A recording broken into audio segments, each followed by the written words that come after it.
Bismillahirrahmanirrahim. Alhamdulillahirabbil alamin. Bihi nasta'in ala umuri din. Wassalatu wassalamu ala asyrafil anbiya'i wal mursalin sayyidina wa maulana Muhammadin wa ala alihi wa sahbihi ajma'in. Qala musannif rahimahullahu ta'ala wa nafa'ana bihi wa bi ulumihi fid dharain. Ila qan wa min afhashiha al-kibru war-riya' wal-hasad wal-kibru yadullu ala sahibihi yadullu bin sahibihi ala ghayatil hamamati wa nihayatil jahalati wal-ghadab. Wa kaifa yadullu takabbur mimman ya'lamu annahu mahmud min usatil maghfirah wa ala qurbin yasir jibatan qadirah.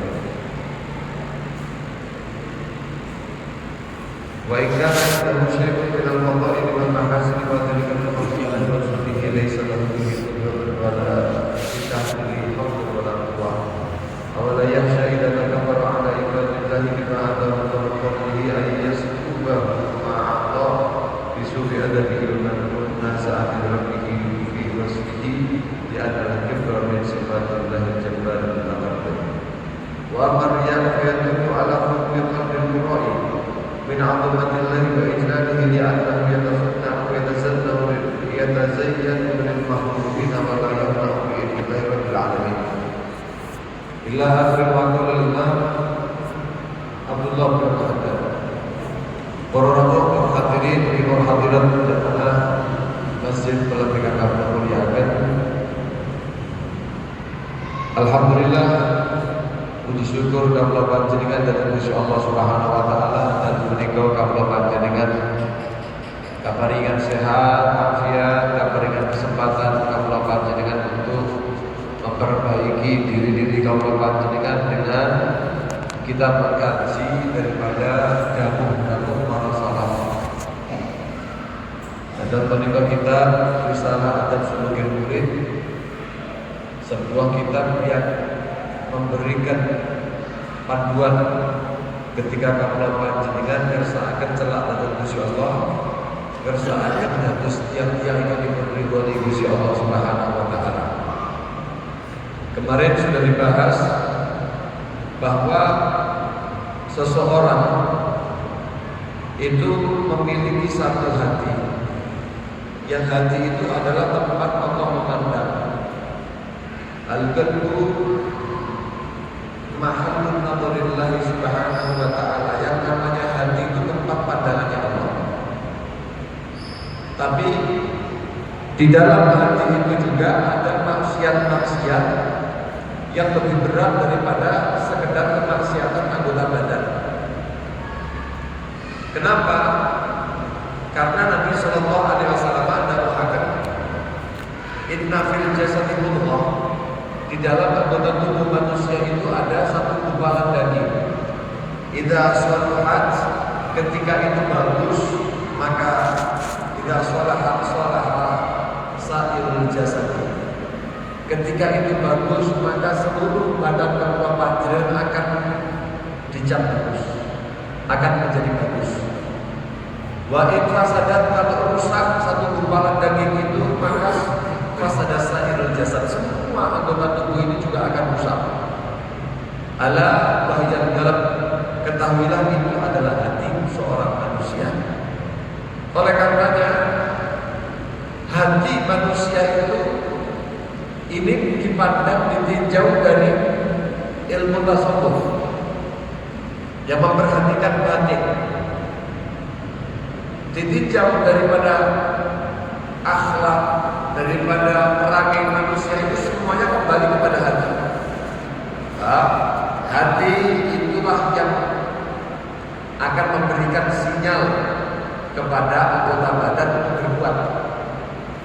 Kalau hatinya bagus, tangannya tidak akan berjalan tidak akan mengarah kepada kezaliman.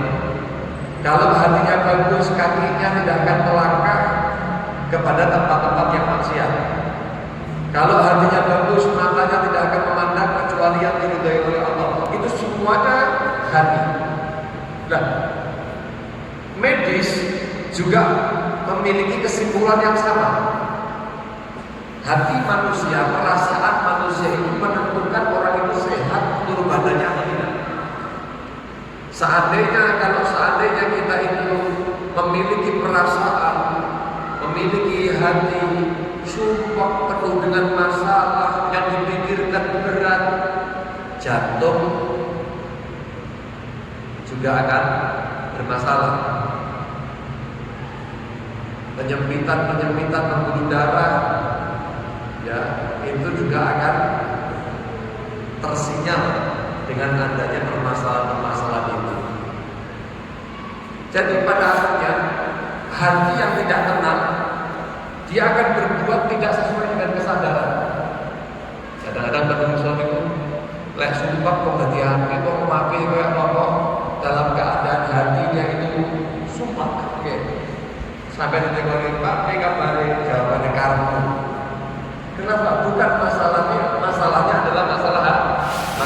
Oleh karenanya hati ini adalah luar biasa. Nah, wala yasluhul qalbu li ma'rifatillah. Kalau kita bahas, kalau kita ingin dekat kepada Allah, ingin kenal kepada Allah, tidak akan mungkin, tidak akan pantas hati itu akan mendapatkan makrifat kepada Allah, mahabbatihi dan cinta kepada Allah, illa ba'da tafalli anha wa tafallus minha, kecuali kalau kita itu bersihkan semua kendala-kendala dalam hati, penyakit-penyakit dalam hati. Nah, sekarang jadi perkara yang penting sekali berarti masalah membersihkan hati ini. Apa di antara yang paling urgent sekali untuk kamu lakukan dengan menikah bersihkan? Yang pertama, wa min afhasyiha, paling buruknya penyakit dalam hati itu al-kibru wa riya wal hasad. Ada 3 penyakit yang menjadi boh-bohane penyakit hati. Napa menikah? Yang pertama sombong, yang kedua riya, ingin dipandang manusia tidak ikhlas, wal hasad dan juga iri. 3 penyakit ini adalah boh-bohane penyakit apa? Hati. Ini adalah ketentuannya. Al-kibru, penyakit sombong itu menunjukkan kepada seorang yang sombong bahwa dia itu pada puncak kedunguan. Kok sampai itu delok ana wong sing sombong, atau dalam diri kita ada kesombongan, merasa lebih baik daripada orang lain, maka yang demikian ini menunjukkan kedunguan dirinya. Kenapa? Bahkan dia itu berada pada nihayatil jahalati wal ghadab, puncak pada kebodohan. Wa kaifa yalitu takabbur, bagaimana mungkin seorang itu akan pantas untuk dia itu menyombongkan diri?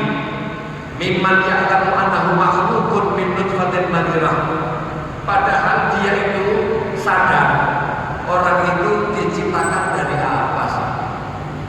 Manusia itu diciptakan dari apa? Dari air yang menjijikkan.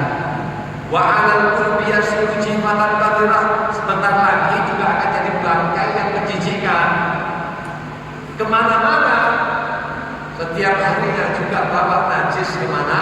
Mana di baroja yang kita semua ini kan motor-motoran ini. You know, betul? Walau kok sombong-sombong dari apa? Kemarin sudah dijelaskan sedikit ya tentang hal ini. Nah, wa in kana indahu syai'un min al-fadl, kalau seorang itu memang memiliki kelebihan satu sama lain, itu semuanya memang dikasih kelebihan oleh Allah. Wal mahasin, ada yang ganteng, ada kebagusan, irungi ono sing bangir, motone ono sing bolong-bolong, kulitnya ada yang putih, alisnya ada yang bagus, misal. Padahal di kamar fadlillah warzuqihi, itu pun tidak patut untuk kamu lakukan. Kenapa? Kamu tidak ikut andil. Kamu tidak ikut andil dalam mencipta daripada orang yang bagus itu. Semuanya ini adalah ciptaan Allah Subhanahu wa Ta'ala. Mulai kita ini kan bertenang Inden betul nanti. Tapi kalau panjenengan terima janji seperti ini, makanya baru terlarang. Kalau panjenengan ngenyek fisik yang manusia itu betul terlarang. Kenapa? Karena panjenengan ngenyek ciptaan Gusti Allah. Seumpama kalau panjenengan itu punya karya, terus lalu berkarya kalau panjenengan dihinakan oleh orang, kira-kira panjenengan marah atau betul? Begitu juga Allah Subhanahu wa taala, "Walladzi yusawwirukum fil arhami kaifa yasha." Allah Subhanahu wa taala yang yusawwiru fil arham, yang telah menggambar bentuk manusia satu persatu itu di dalam rahim ibu seseorang. Kaifa yasha, terserah Allah Subhanahu wa taala. Fadzalika min fadlillah wa sunnihi, itu adalah ciptaan Allah Subhanahu wa taala. Laisa lahu fihi qudratun, seorang manusia tidak memiliki satu pun kemampuan, wala bitahsilihi haulun wala quwwah, tidak dapat untuk menghasilkan itu daya dan upaya, tidak ada apa-apanya. Awala yahsa idza takabbara ala ibadillah, apakah seorang itu tidak takut ketika dia itu takabur di hadapan para hamba-hamba Allah Subhanahu wa taala bima atahullah min fadlih, dengan apa yang Allah Subhanahu wa taala berikan kepadanya daripada keutamaan dan juga anugerah Allah. Ayyaslubahu ma'aqah, nanti ketika kamu takabur, kamu gak peti terus sing ngekeni kelebihan kepada panjenengan iku, terus mencabut daripada kelebihan yang diberikan kepada kamu. Apakah tidak takut begitu? Disuruhi adabi, karena apa? Karena buruknya adab seorang manusia, wa munaza'atihi rabbi wa fi wasfihi, dan juga dia itu menentang Allah Subhanahu wa taala daripada sifatnya, menandingi sifatnya Allah Subhanahu wa taala. Kenapa? Li'annal kibra, karena sesungguhnya takabur, karena sesungguhnya sifat gumedhe iku min sifatillahil jabbaril mutakabbir, termasuk sifatipun Gusti Allah ingkang maha jabbar, yang maha memaksaan, mutakabbir, yang maha apa? Yang maha sombong. Ya.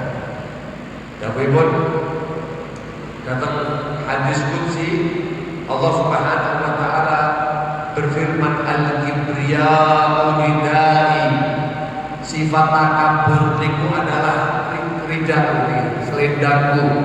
Bukan berarti Allah berselendang. Ini hanya permisalan Allah Subhanahu wa taala. Wal adhamatu napa izari, sementara adhamah niku keagungan. Semua kebaikan keagungan adalah izar sarungku. Bukan berarti Allah sarungan. Faman naza'ani, barang siapa orang yang naza'ani wahidan minhuma, kalau ada orang yang berani mengambil dariku salah satu daripada keduanya, maka alqaituhu fi jahannam wala ubali, aku akan hempaskan dia kalau berani melakukan itu ke neraka jahanam, dan aku tidak akan peduli kepada nasibnya seorang tersebut. Ini dawuhnya Allah Subhanahu wa taala dalam hadis qudsi, yang artinya apa? Murni sifat takabur itu adalah sifatnya Allah.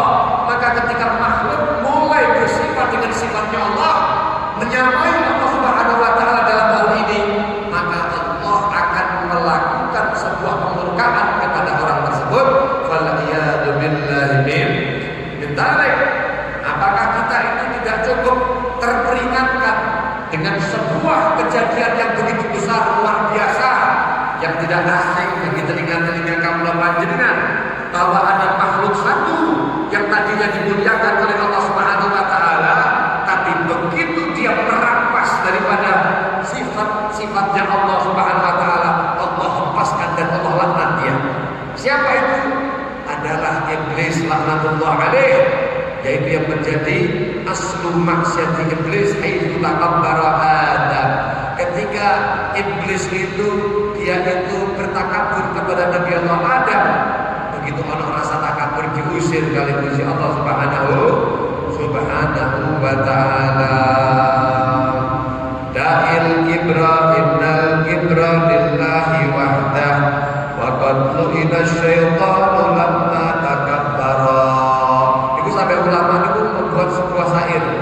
Da'il kibra, tinggalkan jauh-jauh itu sifat takabur. Kenapa? Innal kibra, karena sifat takabur lillahi wahda, hanya milik Allah Subhanahu wa taala. Wa qatlu inna syaitan, itu syaitan iblis dilaknat oleh Allah. Amma takabbara, ketika dia itu takabur. Wa man anta ya miskinu hatta tunasi'al malika ridal kibriyai wa nafara. Dan siapa sih anda ini, wahai orang yang perlu dikasihani, sampai berani sekali kamu mencabut, menyamai sifatnya al-malik, yang penguasa itu Allah Subhanahu wa taala, ridha al-kibriya, yaitu ridha kekibriyaan atau ketakaburannya, wa tafakhara, dan berbangga dengan hal tersebut. Siapa kamu? Moco sampai moco, betul lagi? Nah, begitu. La ilaha illallah. Bilang mungkin kamu panjenengan semua itu dados tiang-tiang ingkang tawadhu. Amin. Allahumma. Wong niku duwe ilmu, semakin panjang semakin besar ilmunya, tidak akan membuat dia itu semakin bangga dengan ilmunya. Orang kalau semakin bangga dengan ilmunya, menunjukkan ilmunya adalah kosong. Imam Nawawi itu mengatakan bahwasanya tanda orang yang rasikh fil ilm, orang yang kokoh keilmuannya, itu adalah ketika menwajada fi ilmihi arba'ata asya, mendapati ilmunya itu ada empat hal. Yang pertama, taqwa bainahu wa bainallah, ada dengan ilmunya dia tambah takwa antara dia kepada Allah. Wa tawaddu bainahu wa bainal khalqi, dengan ilmunya dia ketika berjumpa melihat kepada makhluk-makhluk Allah yang lainnya, dia tidak merasa lebih baik. Kenapa? Karena ilmu itu justru membawa kepada satu hal perasaan bahwa dia tidak lebih baik daripada orang lain. Kenapa? Karena semua manusia itu ditakdirkan baik atau tidak baik itu ketika penghujung umurnya. Makanya wali, makanya orang soleh itu sing dimoli mati nih. Itu kan? Beda dengan Nabi, sampai sekarang belum ada peringatan haul Kanjeng Nabi Muhammad SAW, belum pernah ada. Kenapa? Karena Nabi SAW sudah ada kepastian akan kemuliaannya. Bahkan sebelum lahir Nabi Muhammad sudah ditentukan oleh Allah kemuliaannya. Bahkan belum lahir Nabi-nya sudah ditentukan oleh Allah Subhanahu wa taala. Maka mereka para nabi itu sudah tidak ada jaminan dari Allah Subhanahu wa taala. Dan selama di bawah itu, maka tidak ada diperingati halnya seseorang kecuali setelah mati. Yang diperingati pun kematiannya, bukan kelahirannya. Kenapa? Karena Nabi lahir, lahir itu sudah jelas. Ketika lahir menjadi rahmat, lahirnya Nabi adalah kebanggaan, lahirnya Nabi adalah keselamatan, lahirnya Nabi adalah semua madat atau nama pokok, semua kebaikan-kebaikan, semua kembali kepada lahirnya Nabi Muhammad sallallahu alaihi wa alihi wasallam. Makanya napa menikah seorang sebagaimana yang dikatakan oleh Al-Imam Muhammad bin Alawi Al-Maliki. Beliau itu ketika memuji Kanjeng Nabi Muhammad sallallahu alaihi wa alihi wasallam, beliau menerangkan tentang hal itu, menerangkan tentang kemuliaan kelahiran Kanjeng Nabi Muhammad sallallahu alaihi wa alihi wasallam. Kenapa kok begitu mulia itu? Napa menikah kelahiran Kanjeng Nabi sallallahu alaihi wasallam? Ya nggih. Bagaimana tidak mulia itu Kanjeng Nabi Muhammad sallallahu alaihi wa alihi wasallam.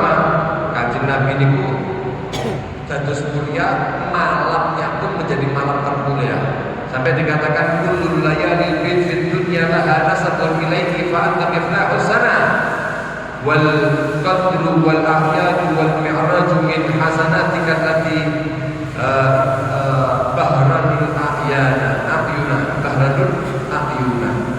Itu dikatakan seluruh malam-malam yang putih Lailatul Qadar itu berkilau di jagat raya semuanya ini punya hubungan dengan nasab denganmu, punya hubungan sambungan denganmu, wahai malam kelahiran Nabi. Kenapa? Maka engkaulah membuka keagungan, engkau ini yang membuka keagungan. Wal qadru wal atyatu wal mi'raju, malam Lailatul Qadar, malam Idul Fitri, Idul Adha, mulai malam Mi'raj, itu semuanya min hasanatika, semua adalah kebaikan-kebaikan engkau, wahai malam kelahiran Nabi. Allati bahranul ayuna, yang dimana membuat mata-mata terkagum-kagum memandangnya. Kenapa kok demikian? Ya karena lahirnya Rasulullah itu merupakan sebuah awal semua kebaikan yang ada. Dengan lahirnya Nabi kita mengenal Islam. Kalau nggak ada lahir Nabi Muhammad kita nggak akan mengenal apa? Islam. Nggak akan ada kebaikan Lailatul Qadar, Lailatul Fitri dan lain sebagainya dan lain sebagainya. Nah, Nabi lahirnya itu adalah kemuliaan. Maka kemuliaan yang begitu besar itu sehingga melupakan daripada apa? Wafatnya. Wafatnya Nabi Muhammad itu adalah kesedihan. Wafatnya Nabi Muhammad adalah musibah terbesar yang pernah dialami oleh manusia. Oleh karenanya, yang namanya walaupun lahirnya Kanjeng Nabi itu tanggal 12 Rabiul Awal dan itu pun masih hijrah. Sementara wafatnya Kanjeng Nabi Muhammad juga 12 Rabiul Awal dan itu muttafaqun alaih. Itu disepakati oleh semua ulama bahwa wafatnya Nabi Muhammad itu 12 Rabiul. Kira-kira saya mau tanya, kuat mana pendapat tentang lahirnya Nabi sama pendapat tentang wafatnya Nabi? Di tanggal itu mana yang lebih kuat? Wafatnya Nabi. Tapi wong pelem tiap orang yang turun agung merayakan maulidnya Nabi, ya itu tanggal 12 Rabiul Awal gak pernah merayakan wafatnya Nabi. Gitu pernah dapat dengan kemudian maulid Nabi dan juga peringatan wafatnya Nabi Muhammad pun nanti. Kenapa? Karena ada satu kaidah yang mengatakan al-farah yang muhibul huzn. Kesenangan yang diterima oleh manusia itu mengalahkan rasa kesedihan. Sampai itu ngorong model ngomong, ya tapi oleh rezeki ngomong samilian itu dirasa langsung hari insyaallah. Bisa guyu. Kenapa? Karena dia saking senengnya, betul, saking senengnya. Nah, beda dengan manusia yang lainnya. Apa ini Pak Bu? Lahir ini gak tahu itu dari bajingan atau dari lali-lali. Lahir cekrot, gak ada yang berbangga ini nanti akan jadi apa? Tidak ada. Semuanya digantungkan. Kita itu kira-kira meniti kehidupan di atas dunia bagaimana? Kalau melihat seorang saleh alim luar biasa sampai usia 70 tahun, begitu di angka 70 tahun dia itu tergoda dengan godaan syaitan, lalu kemudian dia itu melakukan kekufuran, lalu dia mati dalam keadaan kufur. Di Hollywood Siti Jenar, satu umpama yang kita kenal kadang-kadang ya, yang kita lihat sebagaimana semisal walaupun ini khilaf ya, apakah bukan dia begitu dan lain sebagainya. Seandainya anggap saja ini ada seorang wali yang hebat luar biasa, tapi ternyata di akhir umurnya Allah Subhanahu Wa Taala cabut anugerah kekeramatannya, kemuliaannya, orang matinya dalam keadaan kufur. Anak nggak sing ngomong itu terus dimoli anak boleh. Halo, adakah dimoli? Ada yang boleh kita pilih apa orang? Ahli maka apa yang bisa membuat kita itu merasa lebih baik daripada orang lain sementara kita tidak punya kepastian apakah kita mati dalam keadaan baik? Berapa banyak orang yang mati kelihatannya adalah sukses, dia dikubur di kuburan Islam, dia disolati, ditahlili, tapi ternyata ketika sakaratul maut seorang itu kemudian dicabut imannya oleh Allah. Makanya itu tidak ada hak kita untuk merasa lebih baik daripada orang lain, ya, daripada orang lain. Nah, hati-hati kudu tawadhu kalau panjenengan. Nah, sing ketiga menunjukkan keilmuan orang itu adalah luar biasa adalah az-zuhdu baina wa baina dunya. Dengan ilmunya dia itu zuhud antara dia dan dengan dunia. dia dengan dunia itu punya hubungan zuhud. Ya kapan mujahadah bainahu wa bain nafsi, ketika dia itu memiliki satu nafsu, ya setiap manusia dikasih nafsu itu selalu berperang dengan nafsunya. Nah, orang yang berilmu itu Pak, itu namanya orang yang akhlas, yakuna bil ilm. Boten-boten dikatakan oleh Imam Nawawi ilmu akal. Ilmu niku ilmu surah, laisa bi ilmil haqiqah. Dia gambaran ilmu ada, tapi hakikat ilmu itu tidak ada. Di akhir zaman banyak ulama-ulama, tapi hakikat keilmuan banyak dicabut dari hati mereka. Yang ada adalah suratul ilm, hanya gambaran ilmu saja, hafal Quran, hafal hadis, kelakuannya, hatinya tidak menunjukkan akan keilmuannya tersebut. Waliyahillah ini. Nah, niku kawula panjenengan kudu tawadhu. Ya, tawadhu niku lawan dari takabur. Nah, tawadhu niki Pak, wong semakin tawadhu niku semakin diangkat oleh Allah. Orang-orang wong niku tawadhu terus menggunakan tidak. Tawadhu itu mengangkat dirinya, man tawaddu'a rafa'ahullah wa man takabbara wada'ahullah. Orang yang takabur itu malah dijempaskan, tapi wong tawadhu itu malah diangkat oleh Allah Subhanahu wa taala. Niki. Walaupun kepada orang lain model contoh kemawon.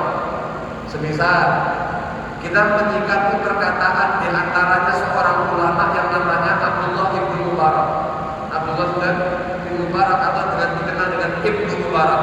Beliau itu pernah mengatakan at-takabburu 'alal aghniya wa tawaddu'u lil fuqara min at-tawaddu'. Waktu itu adalah wong sugih terus kemudian takabur. Takabur merasa lebih daripada orang itu. Takabur kepada wong sugih, juga tawadhu kepada orang fakir. Itu minat tawadhu termasuk rangkaian tawadhu. Ini kalau kita hanya baca teks ucapan beliau tanpa mendalami lagi, ini berbahaya. Kenapa? Nanti akan ada orang-orang fakir, akan ada orang-orang miskin yang memandang orang-orang kaya hina. Gitu betul? Sampai Pak Suki hina di mata kita seharusnya. Kenapa? Karena kita diperintahkan bukti tawadhu kita itu adalah takabur kepada orang kaya. Bener betul ini? Ada Pak Suki hina. Bener betul? Bukan leras. Makanya tidak bisa kita itu mengambil sebuah perkataan ulama, hadis atau ayat Al-Quran tanpa kita mendalami akan pembahasan para ulama di dalamnya.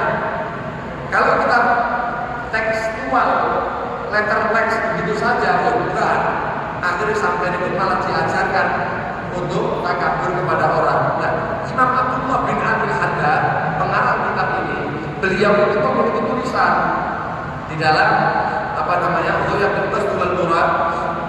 Di sini diterangkan makna takabur ala dunia apa waktu. Takabur kepada orang kaya itu adalah termasuk sifat tawadhu.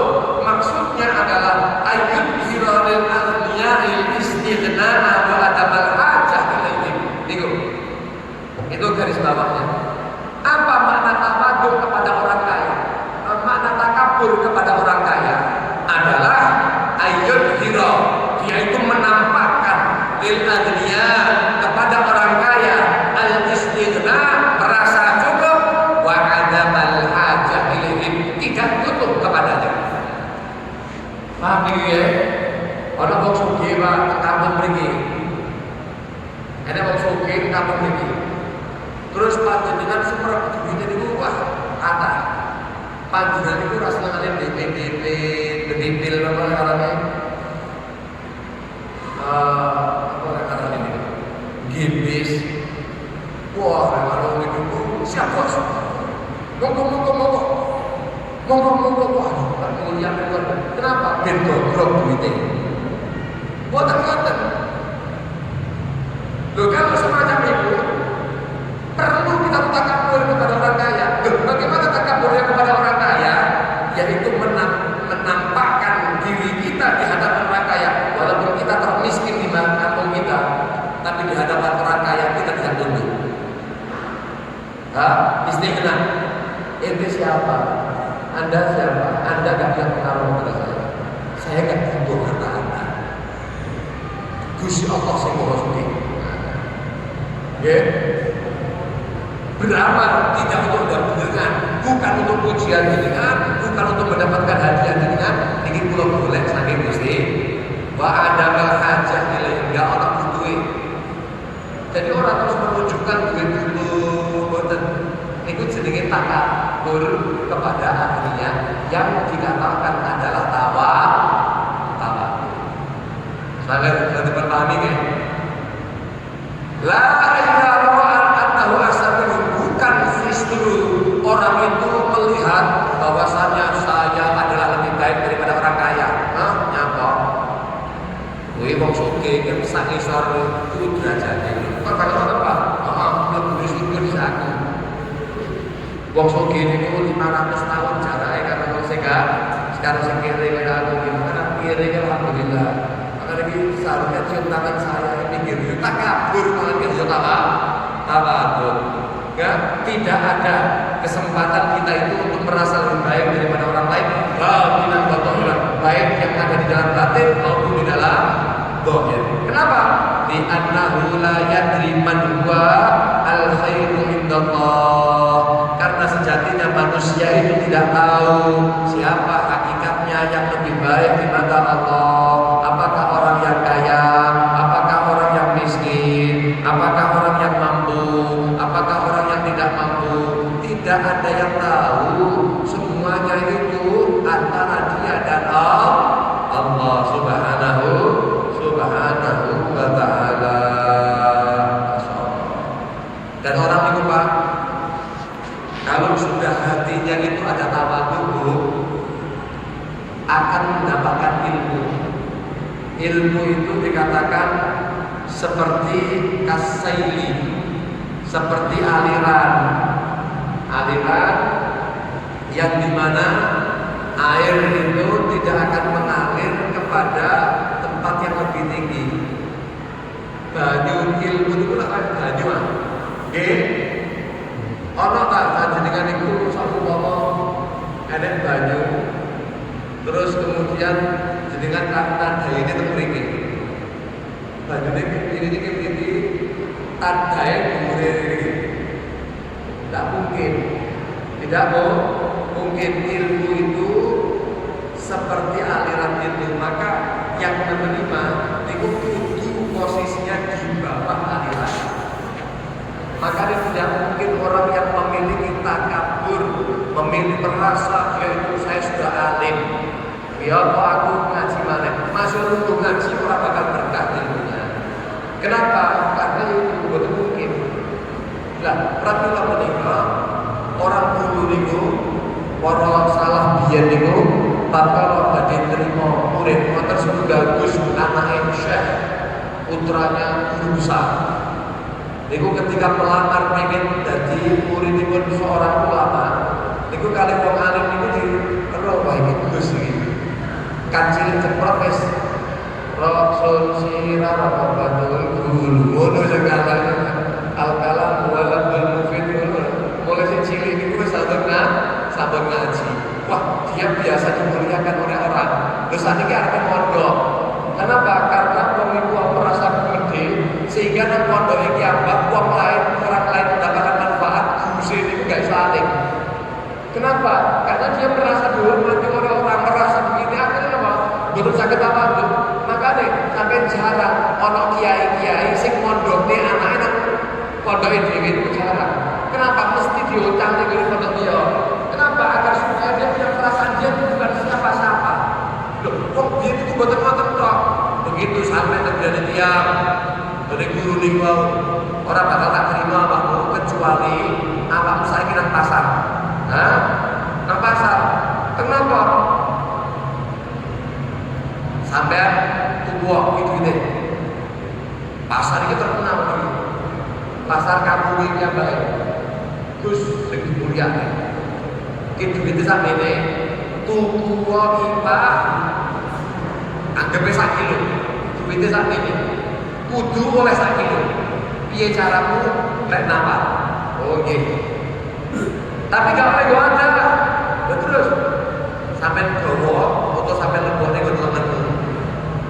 Nggih. Udah nang pasar, mlebu nang pasar niku isine Pak. Gus, lha apa nang pasar iki? Bukannya ngomong itu daleme ta. Iki malah nang pasar. Dalam keadaan seperti itu nang pasar, tumbas lahop itu napa? Iwak sing kering, gede, mampu. Oh, iki anake kiai, panane gede.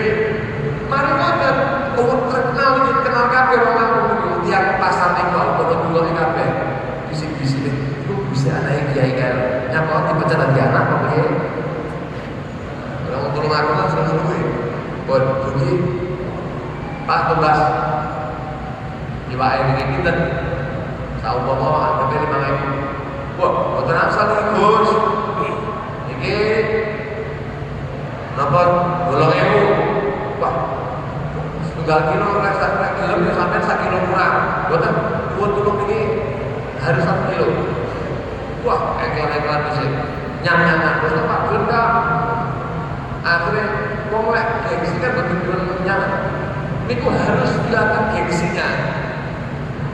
Akhirnya sampun deal dengan 5.000 1 kilo. Iwak ini kok digowo. Gak oleh gowo resek. Berarti kok pasar itu gowo iwak lakon niku wae. Karo sebagai dilebokne goreng kuning iki. Nggih, dilebokne goreng napa dikarane. Lengen patine sampai ke rumahnya. Ya. Itu termasuk yang dilakukan oleh Sayyidina Faqih Muqaddam Muhammad bin Ali Ba'alani. Sehingga orang itu datang kepada gurunya dalam keadaan saya tidak merasa lebih baik daripada orang lain. Lihat dia merasa lebih baik daripada orang lain, yang mungkin mau gengsi meninggalkan itu. Nah, baru kemudian mendapatkan ilmu. Tawadhu, kudune tawadhu. Bon, cerita ni tawadhu itu kata.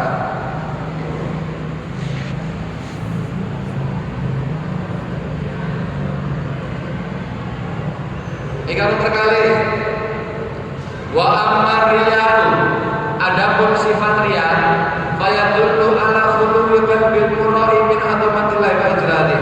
Orang yang memiliki penyakit riya, sing pertama takabur kudu dilangi hati. Nek iki cedhek kali insyaallah. Sing nomor kali penyakit hati yang besar itu adalah riya. Napa riya? Riya niku dia itu beramal untuk selain Allah, baik secara keseluruhan maupun secara bersyariat. Contohnya ngeten, ana wong sing memang sholat riyaan lillahi ta'ala. Pancen yo lek kanthi lho gak sholat, tapi berarti riya murni. Tapi apa? Masya Allah gak didelok wong ya gak sholat, tapi begitu didelok wong tambah khusyuk sholatnya, tambah apik sholatnya, tambah suwi sholatnya, tambah gawe-gawe sholatnya. Nanti berarti berserikat. Memang biasanya dia sholat, tapi begitu dilihat oleh orang lain tambah. Dan berarti bukan karena Allah juga, itu ada nilai riya, walaupun tidak sepenuhnya. Fayadullu ala khuluwil qalbil murai. Ini menunjukkan kalau ada sifat riya, menunjukkan hati seorang yang riya itu dalam keadaan kosong. Kosong dari apa? Min azamatillahi wa ijlalih. Kosong dalam mengagungkan Allah, memuliakan Allah. Kenapa? Li'annahu yatasanna'u wa yatazayyanu lil makhluqin. Karena orang itu dia sedang yatasanna', dia berbuat-buat, wa yatazayyan, dia berhias lil makhluqin, untuk orang-orang lain, untuk hamba-hamba Allah. Wala yaqna'u bi ilmillah rabbil alamin. Dia tidak merasa cukup dengan pengetahuan Allah subhanahu wa ta'ala. Gak cukup. Awakmu sholat dinilai oleh Allah itu masih gak cukup. Si pengen nilainya orang tua, si pengen nilai toko, si pengen nilai penilaian daripada orang lain. Ya, niki wong sing model ngeten iki menunjukkan hatinya kosong daripada pengagungan terhadap Allah. Wa man amila shalihan, barang siapa yang beramal baik, wa ahabba an ya'rifahun nas, sementara amal baiknya itu pengen menungso niku kudu aro karena aku iki berbuat baik. Aku iki melu bangun masjid telem. Wong-wong kudu ro, iki lapane iki aku yang mendonasikan saya. Sampai adol omah ya. Adol sapa? Lho mosok tangga gak ro iki aku sing menyumbang sehingga mereka tidak memuliakan saya. Wong sing modal ngeten iki ya mboten akhirat, aja njaluk ganjaran ke Gusti Allah. Kenapa? Gusti Allah apa? Loh, apa? Ganjaran. Ganjaran apa? Lapang Gusti. Lapang mesin motor sing gede-gede niki lho. Kan regane puluhan juta. Lah niku kaki kula, lha pundi ganjarane? Nol. Loh, kenapa kok ngoten? Lagi sampai niku gawe apa kan pengen dibuji karo tangga. Jangan ana tangga apa jalan. Nggih. Para kejinan yang kita. Makanya menurut sing model iki kula kejinan dengan sane Gusti Allah Subhanahu wa taala. Makna hadis yang disampaikan oleh Kanjeng Rasul Muhammad sallallahu alaihi wasallam. Ya, kenapa dia melakukan itu? Bidzalika yu'adhu apa namanya liyu'adhimu, agar supaya manusia itu semuanya pada mengagungkan dia. Oh, pancen wong sing paling luman sak botoran iku Pak fulan. Wa yasmani'u ilaihil makhluk. Oh, sehingga ini kalau kita tahu dia adalah orang yang berbuat baik, maka semua manusia harus berbuat baik kepadanya dalam rangka apa? Balas budi. Wa huwa mura'in jahilun raghibun fid dunya. Wong sing model ngeten iki jelas yaitu adalah orang yang riya, yaitu termasuk orang yang bodoh, orang yang menginginkan terhadap kepentingan dunia. Jadi semua amal baiknya itu hanya atas dasar rahbatun dunia, cinta terhadap dunia. Satu dasarnya adalah cinta terhadap dunia. Siap-siap Anda akan dihukum oleh Allah. Kenapa? Karena mahabbatun dunia atau hubbud dunia rasul li khati'ah, cinta terhadap dunia, kecenderungan terhadap dunia adalah pangkal daripada semua kesalahan manusia. Dia akan dicetuskan karena sebab itu. Ya Allah. Tapi lo kudu estu awak dhewe niku ngati. Dari penyakit riya itu apa ngati. Riya niku wonten. Kula tak sprinkle tempat jenengan kados e. Dari kok ana wong sing ahli poso. Poso niku 20 tahun, Pak. 20 tahun tidak pernah buka poso. Lah sampai kemudian ana iblis. Iblis niku sifatnya dia itu ketika dia itu melihat ada seseorang adalah melakukan kebaikan, piye carane dia itu dibisiki untuk tidak melakukan, bukan iblis. Tapi kalau tetap kalah iblisnya, wong itu tetap melakukan kebaikan, maka dia akan membisikkan bagaimana caranya mengalihkan perasaannya dia itu beramal bukan untuk Allah. Piye carane? Niku perlakuan iblis. Nah, niku ana iblis teko. Nawar. Iblis ngajak dari wong poso, Pak. Nggih. Kula niki poso. Sahure kula niki kuwi. Nggih. Kula kudu wae boten mangan daging. Nggih. Pripun? Kula boten daging kok dina tugas pripun? Nggih. Kula tugas modal kilo. Oh nggih. Tapi kula mau poso. Lah terus sampai tambahi sampai kula nek tambahi kula niku mangke sing mangan wong poso kabeh. Kula anak-anak kula niku padha poso kabeh. Ganjarane wong poso kabeh niku ya tempat jenengan kabeh. Oh nggih kula tambahi nggih. tambahan ini Pak, sampai tambahin ringkas. Satu lah tambahan ini, tambahan apa? Tambahin ringkas. Kok ini banget sampai kok pedit? Jenenge aku mau puasa loh Pak.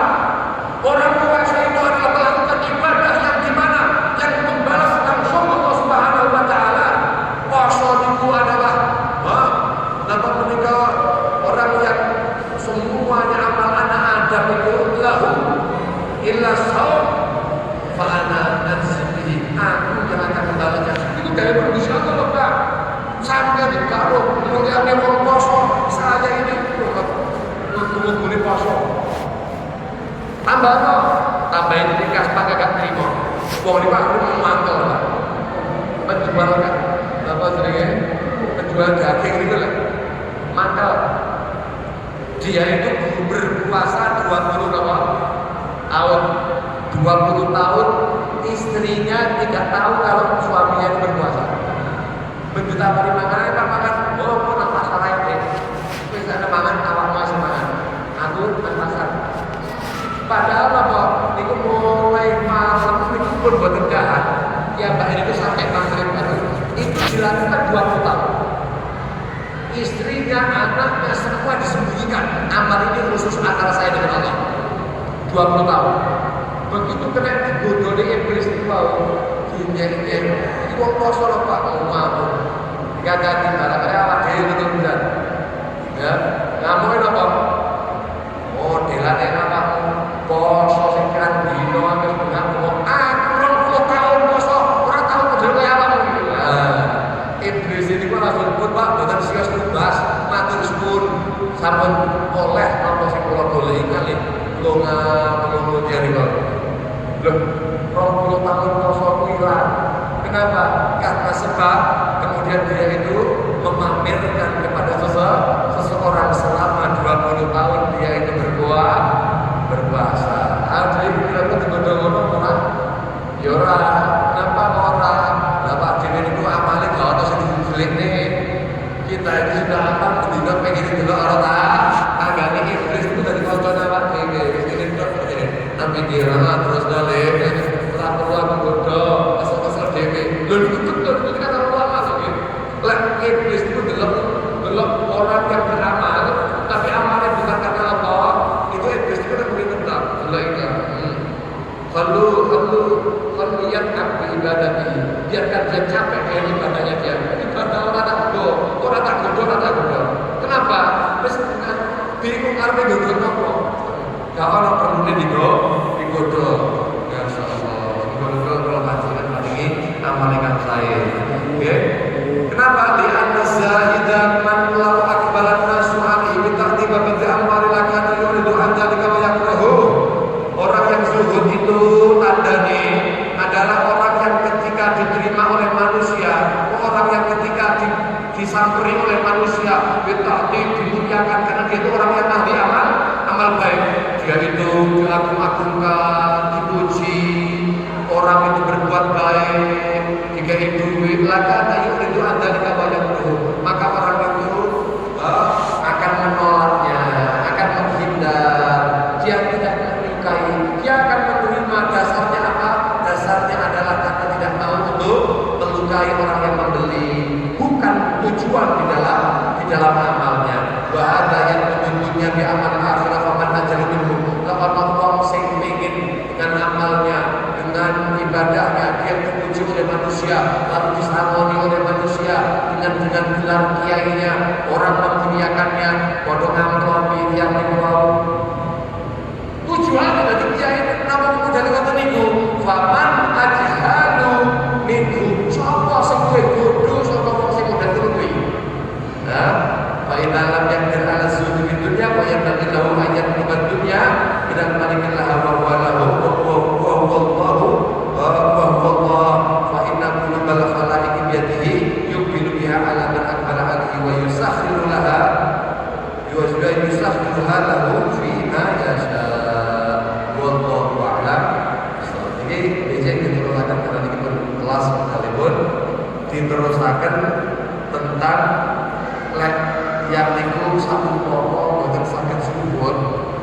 Itu yo lek njaluk aja menungso, jaluk wonten Gusti Allah. Karena sing duwe harta yang memiliki dan memberikan kekayaan itu Gusti. Insyaallah diteruskan pertemuan yang akan datang sekaligus pembahasan hasad, sifat dan dengki diri. Al-Fatihah.